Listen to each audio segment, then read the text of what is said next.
Hello ছোট্ট বন্ধুরা, welcome back to my channel language academy. আজ আমরা শিখতে চলেছি অ্যাপোস্ট্রফি আর পজেসিভ নাউন সম্পর্কে। So without wasting any time, let's start. প্রথমেই জেনে নেওয়া যাক অ্যাপোস্ট্রফিটা কি জিনিস। অ্যাপোস্ট্রফিটা কিছুই না, এটা হলো একটা কমা। কিন্তু এই কমাটাকে আমরা ওয়ার্ডের নিচে ব্যবহার না করে ওয়ার্ডের মাথায় ব্যবহার করি, ঠিক ছবিতে দেখানো ব্যবহারের মতো। আর এই অ্যাপোস্ট্রফির শেষে একটা এস যোগ করলে সেটা কারোর মালিকানা বোঝায়, অর্থাৎ কোনো জিনিসটা কারোর দখলে আছে সেটা বোঝায়।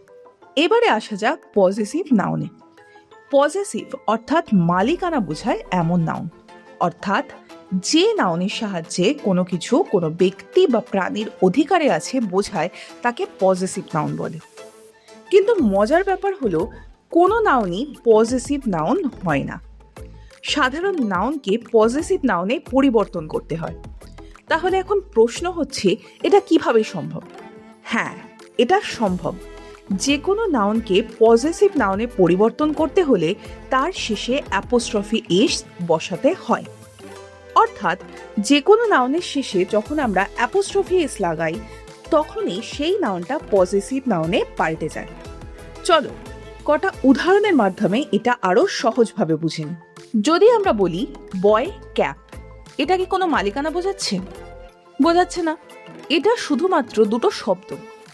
কিন্তু যখন আমরা বয়ের শেষে একটা অ্যাপোস্ট্রফি এস লাগিয়ে বলছি বয়েস ক্যাপ, তখন এটার মানে দাঁড়াচ্ছে ছেলেটার টুপি, অর্থাৎ ছেলেটা টুপিটার মালিক।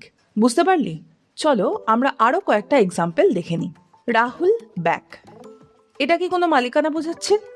বোঝাচ্ছে না, এই দুটো শব্দ মাত্র, তাই তো? কিন্তু আমরা যদি রাহুলস ব্যাগ বলি তাহলে এটার মানে দাঁড়াচ্ছে রাহুলের ব্যাগ, মানে রাহুল হলো ব্যাগটার মালিক।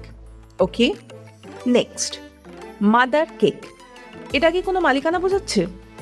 বোঝাচ্ছে না, এই দুটো শব্দ মাত্র। কিন্তু আমরা যদি মাদার শব্দটা শেষে অ্যাপোস্ট্রফি এস লাগিয়ে মাদার্স কেক করি তাহলে এটা মায়ের কেক বোঝায়, অর্থাৎ মা হলো এই কেকটার মালিক। বোঝা গেল? চলো নেক্সট, দ্য ডগ বোন, যদি বলি তাহলে এটারও কোনো মানে হয় না, এগুলো কিছু শব্দ মাত্র। কিন্তু আমরা যদি দ্য ডগস বোন বলি, ডগ শব্দটা শেষে অ্যাপোস্ট্রফি এস বসিয়ে, তাহলে এটার মানে হয় কুকুরের হাড়, অর্থাৎ এই হাড়টার মালিক হলো কুকুরটা। ওকে, নেক্সট যদি আমি বলি বার্ড নেস্ট, এটারও কোনো মানে হয় না, এই দুটো শব্দ মাত্র। কিন্তু আমরা যদি বার্ডস নেস্ট বলি, বার্ড শব্দটা শেষে অ্যাপোস্ট্রফি এস বসিয়ে, তাহলে এটা বোঝায় পাখির বাসা, অর্থাৎ এই বাসাটার মালিক হলো পাখি।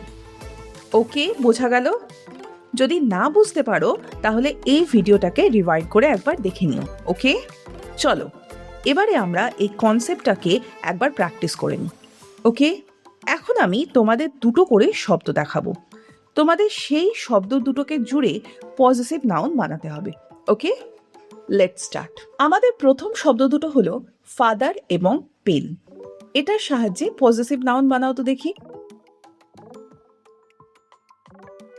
ওকে, এটা হবে ফাদার্স পেন। চলো পরেরটা হলো মাদার এবং বুক। এটার সাহায্যে পজেসিভ নাউন বানাও।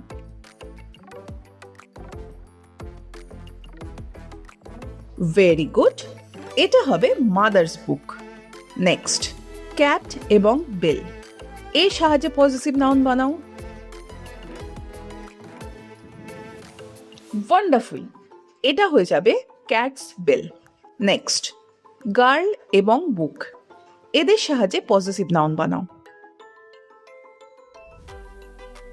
এক্সেলেন্ট, এটা হবে গার্লস বুক। বয় এবং ব্যাট, এদের সাহায্যে পজেসিভ নাউন বানাও। ব্রাভো, এটা হবে বয়েজ ব্যাট। ওকে, আজ এত অবধি। খুব শিগগিরই আবার ফিরবো এই পজিটিভ নাউনের রুলসগুলো নিয়ে। যদি এই ভিডিওটা তোমাদের ভালো লাগে তাহলে ভিডিওটাকে লাইক শেয়ার করো আর চ্যানেলটাকে অবশ্যই সাবস্ক্রাইব করে দিও। ওকে, বাই, থ্যাঙ্কস ফর ওয়াচিং।